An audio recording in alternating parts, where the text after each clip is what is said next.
Muchas gracias, señor presidente. Compañeras y compañeros legisladores, con el dictamen que hoy vamos a aprobar, se cierra un ciclo en donde se dará paso a la creación del Sistema Nacional Anticorrupción, la formación de un Tribunal de Justicia Administrativa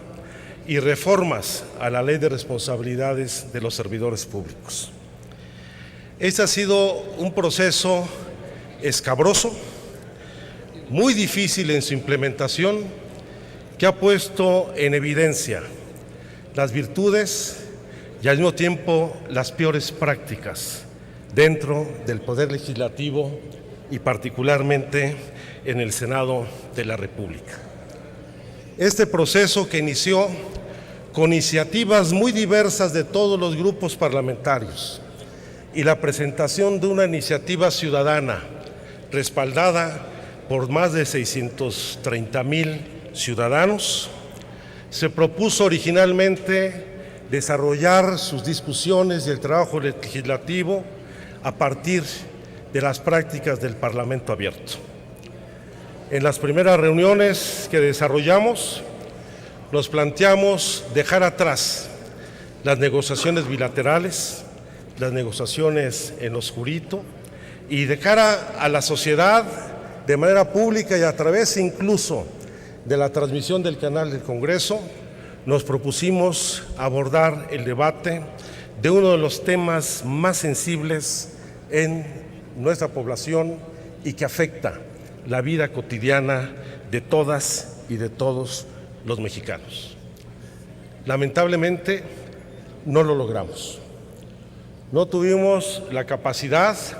ni la inteligencia para construir los acuerdos que nos permitieran avanzar en la construcción de consensos, y eso llevó no solamente a un proceso de desgaste en la dictaminación de las distintas iniciativas, sino a un proceso de politización en el marco del proceso electoral de esta discusión que impidió que estas iniciativas o este dictamen fuera aprobado en el anterior periodo de sesiones. Y más aún, el proceso de acercamiento con los ciudadanos promotores de la Ley de Responsabilidades de los Servidores Públicos, conocido como 3 de 3, incurrió en las prácticas que nosotros mismos cuestionamos al derivar, debido a la incapacidad de los grupos parlamentarios, a una negociación bilateral de los propios ciudadanos promoventes con las distintas fracciones parlamentarias. Pero finalmente, hoy llegamos a esta discusión donde todavía en estos momentos se discuten dos de las iniciativas que deben formar parte del paquete que crea el Sistema Nacional Anticorrupción, y todavía estamos en espera de las 2 minutas que la Cámara de Diputados habrá de enviar en materia de fiscalización. Hay avances, no lo podemos negar. La reforma en materia de combate a la corrupción forma parte de una reforma a la administración pública que quizá tiene como su principal contribución la ciudadanización en el diseño de las políticas públicas en esta materia y la posibilidad de que las distintas instituciones responsables de combatir esta práctica indebida puedan coordinarse, actuar de manera conjunta, y si tenemos un buen dictamen de reformas al Código Penal, que se tipifiquen los delitos para que se acabe con la impunidad y la corrupción sea atacada. Entendemos que este sistema es un sistema progresivo y que tendrá que vincularse con el desarrollo institucional del mismo, así como desde las distintas instituciones y el propio órgano ciudadano que formará parte del sistema nacional. Pero también tenemos que asumir que de generar y aprobar la legislación,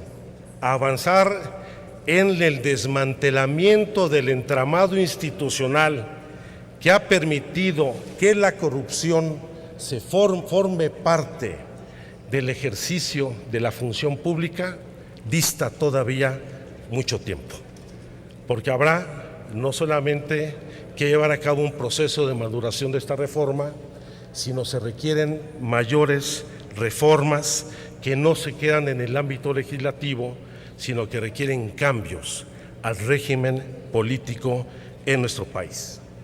Un régimen que se ha sustentado lamentablemente en 3 pilares: corrupción, autoritarismo e impunidad, porque lamentablemente la corrupción se convirtió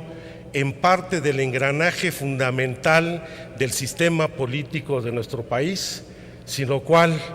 la forma en que se ejerce el gobierno y el desarrollo de las políticas públicas no puede funcionar. No es un fenómeno nuevo. Así se pacificó este país después de la Revolución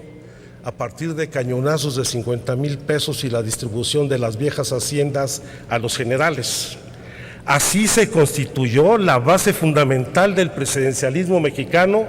donde a partir de un sistema de premios y castigos, la política, los negocios y el ejercicio del poder conformaron un círculo vicioso que volvió a la corrupción y a la impunidad una forma de gobierno y de ejercicio de las políticas públicas para el mantenimiento del status quo actual. Por eso se requieren mayores prácticas, otro tipo de reformas y de cambios. La corrupción, a diferencia de lo que han dicho diversos funcionarios, no es un problema cultural de los mexicanos, es un problema sistémico. Y en tanto problema sistémico y multifactorial, hay que desmantelar las redes que lo permiten y que junto a la actuación indebida del Poder Judicial generan la impunidad para que esta práctica se reproduzca y se multiplique. Creo que quedan muchos temas pendientes en la discusión de este marco legislativo, temas más profundos y fundamentales, como por ejemplo la eliminación de todo tipo de fuero constitucional a los servidores públicos, empezando por el fuero presidencial, que más que inmunidad otorga impunidad al presidente de la República, la eliminación del fuero a los legisladores y a todos los gobernantes de este país, pero también hay que atacar la otra cara de la moneda, porque hoy la reforma en materia del sistema anticorrupción se ha centrado en lo que es la función pública, la administración pública y los servidores públicos y representantes populares. Pero falta ir a fondo con la otra cara de la corrupción, que tiene que ver con el soborno, que tiene que ver con el tráfico de influencias, que tiene que ver con el lavado de dinero, que tiene que ver con la utilización de paraísos fiscales, la creación de empresas offshore para eludir impuestos y encubrir operaciones económicas ilícitas,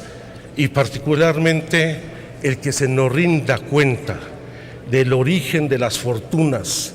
que hoy los hombres más ricos de este país e incluso de los hombres más ricos del mundo han acumulado a partir de ser prestanombres o de ser beneficiarios de la privatización de los bienes de la nación o la concesión de servicios públicos. Esos temas están intocados en la legislación que hoy discutimos. Y espero que en el próximo periodo de sesiones una ley contra el soborno que permita hacer la investigación de las empresas privadas dentro y fuera del país y hacer el seguimiento de las labores de inteligencia de cómo administran sus recursos en el sistema financiero nacional y fuera de México, nos permita ir a atacar realmente el problema de fondos. Que nos digan qué funcionarios del gobierno se vieron beneficiarios con la privatización de los bienes de la nación.